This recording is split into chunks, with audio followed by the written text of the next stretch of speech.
أعوذ بالله من الشيطان الرجيم بسم الله الرحمن الرحيم إن الذين يؤذون الله ورسوله لعنهم الله في الدنيا والآخرة وأعد لهم عذابا مهينا۔ سورہ الاحزاب کی آیت نمبر 57 کی میں نے تلاوت کی ہے۔ اس سے پچھلی آیات میں اللہ تبارک و تعالی نے نبی کریم صلی اللہ علیہ وسلم کی توقیر اور ان کی عزت اور ان کی تعظیم کرنے کا، اکرام کرنے کا حکم فرمایا، اور پھر نبی کریم صلی اللہ علیہ وسلم پر درود و سلام بھیجنے کا حکم فرمایا۔ اور اس آیت مبارکہ میں نے جو ابھی تلاوت کی ہے، اللہ تبارک و تعالی امت مسلمہ کو اور لوگوں کو حکم دے رہے ہیں کہ نبی علیہ الصلوۃ والسلام کو کسی قسم کی بھی ایذا اور تکلیف نہ پہنچاؤ۔ فرماتے ہیں ان الذین یؤذون اللہ ورسولہ، بے شک وہ لوگ جو اللہ اور اس کے رسول کو ایذا دیتے ہیں، تکلیف دیتے ہیں کسی بھی شکل میں، لعنہم اللہ فی الدنیا والآخرہ، ان پر دنیا میں بھی اللہ کی لعنت ہے اور آخرت میں بھی اللہ کی لعنت ہوگی۔ لعنت کا معنی اللہ کی پھٹکار ہے، لعنت کا معنی اللہ کی رحمت سے دوری ہے، اللہ ان کو اپنی رحمت سے دور کر دیتے ہیں۔ وَأَعَدَّ لَهُمْ عَذَابًا مُهِينًا، اور اللہ نے ایسے لوگوں کے لیے ذلیل کر دینے والا عذاب تیار کر رکھا ہے۔ اللہ اور اس کے رسول کو تکلیف دینا بہت بڑا گناہ ہے، اور مختلف قسم کے سب سے زیادہ پھٹکار اور لعنت تو کفار پر ہوتی ہے، اور کچھ معصیتیں ایسے بھی ہیں، ایسے گناہ بھی ہیں جن کے لیے قرآن مجید کے اندر، احادیث نبویہ کے اندر جن پر لعنت کی دھمکی ہے، لعنت کا ذکر ہے، ایسے گناہ بھی ہیں۔ اور ہر ایسا کام کرنا جس سے مخلوق کو تکلیف ہو، اس کو اللہ کو ایذا دینے سے تعبیر کیا ہے۔ ہر ایسا کام کرنا جس سے مخلوق کو تکلیف ہو، اس کو اللہ کو ایذا دینے سے تعبیر کریں۔ اس کام سے بھی اللہ کو کیا ہوتی ہے؟ ایذا ہوتی ہے، اللہ کو تکلیف۔ صاف ظاہر ہے کہ ایک حدیث کے اندر حضور علیہ السلام ارشاد فرماتے ہیں الخلق عیال اللہ، ساری مخلوق اللہ کا کنبہ ہے۔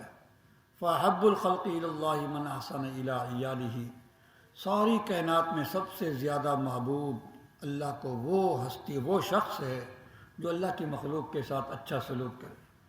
جو میرے کنبے کے ساتھ اچھا سلوک کرے گا مجھے پسند ہوگا، جو میرے کنبے کو، میری آل اولاد کو تکلیف دے گا وہ مجھے مبغوض ہوگا۔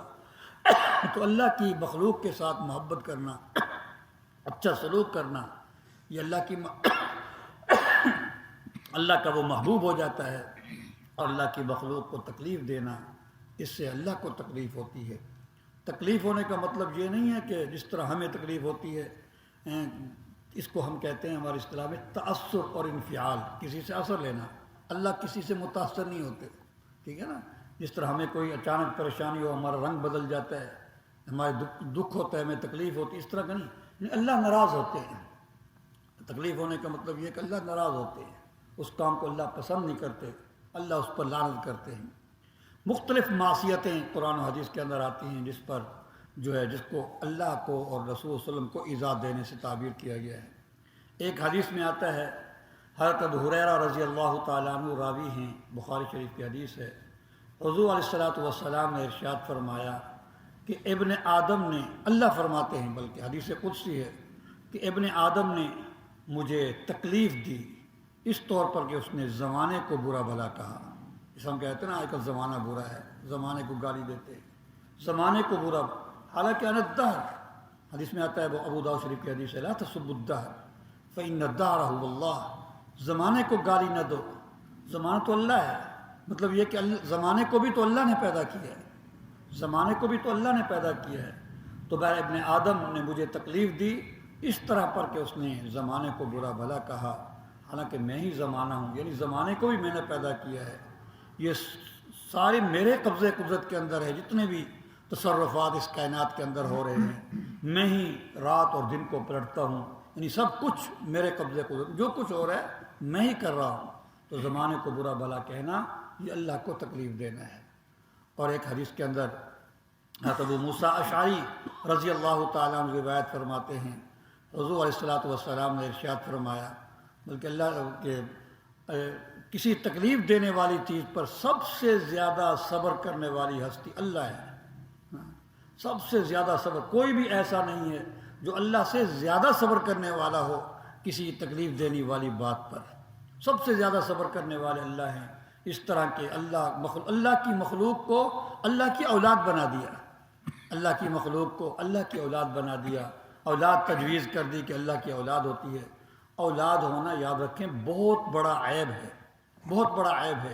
اولاد کی خواہش اس کو ہوتی ہے جو یہ سمجھتا ہے کہ میں نے بوڑھا ہو جانا ہے، میں نے کمزور ہو جانا ہے، مجھے خدمت کی ضرورت پڑے گی، اور یہ کمزور ہونا، خدمت کی ضرورت ہونا، یہ تو عیب ہے، یہ کمال تھوڑا ہے۔ اسی طرح میں نے مر جانا ہے تو پیچھے میرا کوئی جانشین ہونا چاہیے، تو اولاد ہونا یہ تو عیب ہے۔ اتنا بڑا عیب اللہ پر لگا دیا، پھر اللہ کی مخلوق کو اللہ کی اولاد بنا دی۔ ایک بزرگ فرما رہے کہ ایسا ہے جیسے کوئی کہے یہ کتیا کا بچہ جو ہے یہ تیرا بیٹا ہے، اتنی بڑی گالی ہے۔ ہاں، ایسی بڑی گالی ہے۔ بلکہ ایک حدیث کے اندر، حدیث قدسی ہے، اللہ فرماتے ہیں کہ سب سے بڑی گالی مخلوق انسان نے مجھے دی ہے، سب سے بڑی گالی ابن آدم نے مجھے دی ہے۔ تو حضور فرماتے ہیں اللہ سے بڑھ کر کوئی صبر کرنے والا نہیں ہے۔ لیکن پھر بھی اللہ کے شان کریمی دیکھو، اللہ پھر بھی عافیت اور رزق دیتا ہے۔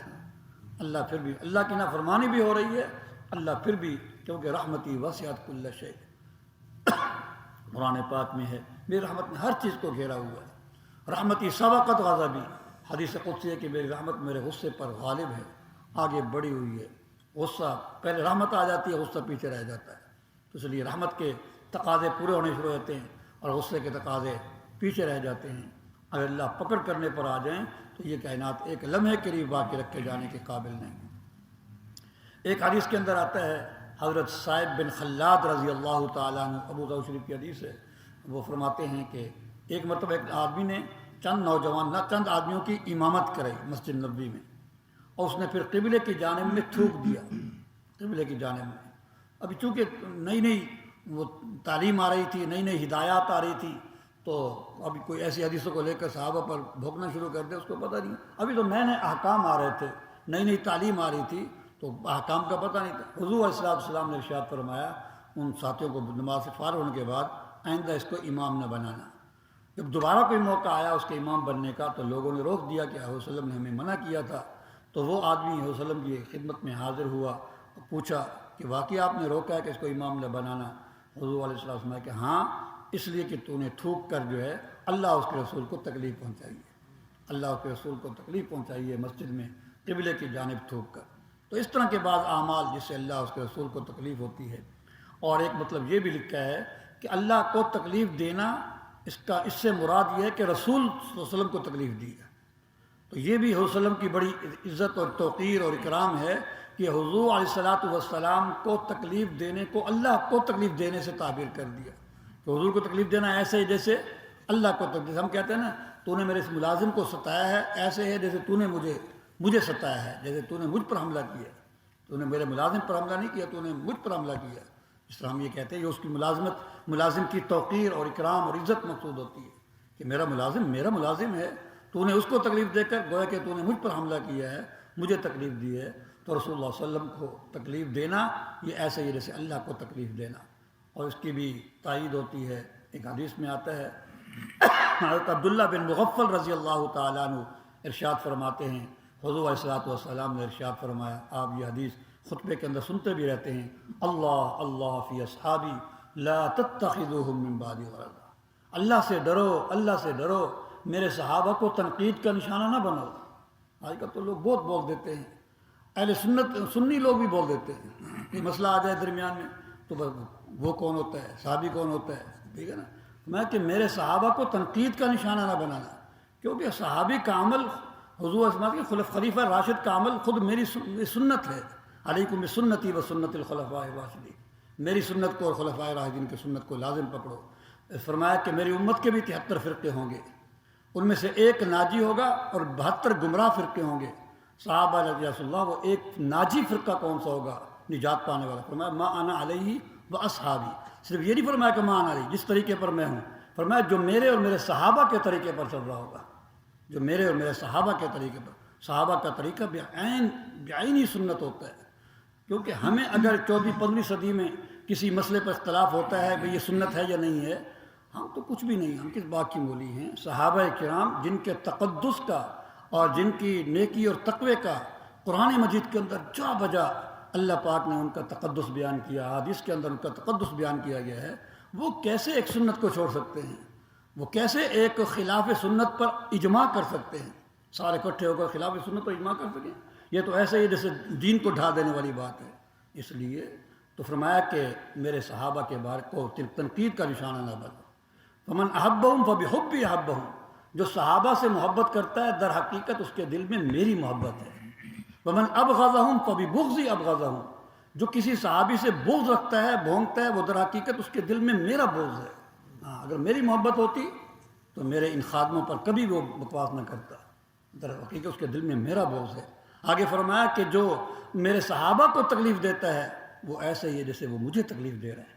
پھر آگے فرمایا جو مجھے تکلیف دے، من آذانی فقط آذ اللہ، جو مجھے ستاتا ہے، تکلیف دیتا ہے، وہ در حقیقت اللہ کو تکلیف دے رہا ہے۔ سب سے محبوب ہستی، کسی کی محبوب کوئی ہو، کوئی اس کو تکلیف دے تو محبت کرنے والے کو تکلیف ہوتی ہے۔ تو جس نے صحابہ کو تکلیف دی اس نے گویا کہ مجھے تکلیف دی، اور جس نے مجھے تکلیف دی اس نے گویا کہ اللہ کو تکلیف دی۔ تو نبی صلی اللہ علیہ وسلم کو ستانا یہ ایسے جیسے اللہ کو ستانا۔ اسی طرح پھر صحابہ کرام کو تکلیف دینا یہ بھی وہ عمل ہے جس سے اللہ کے رسول کو تکلیف ہوتی ہے، اور ہر ایسا عمل جس سے اللہ کے رسول کو تکلیف ہو یہ موجب لعنت ہے، اس پر اللہ کی لعنت ہوتی ہے۔ ایک حدیث میں آتا ہے جب وہ حضرت عائشہ صدیقہ رضی اللہ تعالیٰ عنہ والا قصہ چلا، بہتان والا، تو عبداللہ بن ابی بن سلول رئیس المنافقین کے گھر میں بیٹھ کے ہوتی تھی۔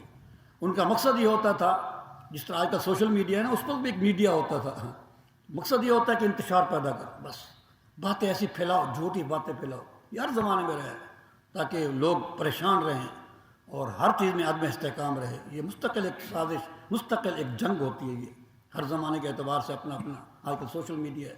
فرمایا کہ منصوبہ بندی ہو رہی تھی کہ اس بات کو خوب پھیلایا جائے، مدینہ کے اندر بھی، مدینہ سے باہر بھی، تو وہ منصوبے بن رہے تھے اس بات کو پھیلانے کے۔ حضور علیہ الصلوۃ والسلام نے ارشاد فرمایا وہ شخص مجھے بہت تکلیف دیتا ہے، حالانکہ وہ اصل بات تو عائشہ صدیقہ رضی اللہ عنہ کی کر رہے تھے، لیکن عائشہ کو تکلیف دینا یہ گویا کہ نبی پاک صلی اللہ علیہ وسلم کو تکلیف دینا ہے۔ اسی طرح یہاں بھی فرمایا، اسی حدیث کے اندر میں نے عبداللہ بن مغفل سے روایت کی ہے کہ جس نے میرے صحابہ کو تکلیف دی اس نے مجھے تکلیف دی۔ تو جو صحابہ کو برا بھلا کہتا ہے وہ در حقیقت اللہ کے رسول کو برا بھلا کہہ رہا ہے۔ تو وہ، اور جو اللہ کے رسول کو برا بھلا کہے، حدیث قرآن کی آیت کہہ رہی ہے، وہ لعنت کا مستحق ہے۔ تو صحابہ کو برا بھلا کہنے والا بھی لعنت کا مستحق ہے، کسی شکل میں برا بھلا کہتا ہے، کیونکہ صحابہ کو برا بھلا کہنا، ان کو تکلیف دینا، نبی کو تکلیف دینا ہے، اور نبی کو تکلیف دینا فرمایا لعنہم اللہ، اللہ کی اس پر لعنت ہے۔ جس پر اللہ لعنت کرے وہ کیسے ایمان کے اندر باقی رہے گا؟ وہ کسی وقت بھی مرتد ہو سکتا ہے۔ اس لیے اللہ کے رسول کو، اللہ کے رسول کے صحابہ کو، اللہ کو کسی چیز میں بھی تکلیف نہیں دینی چاہیے۔ اللہ پاک نے ایسے لوگوں کے لیے ذلیل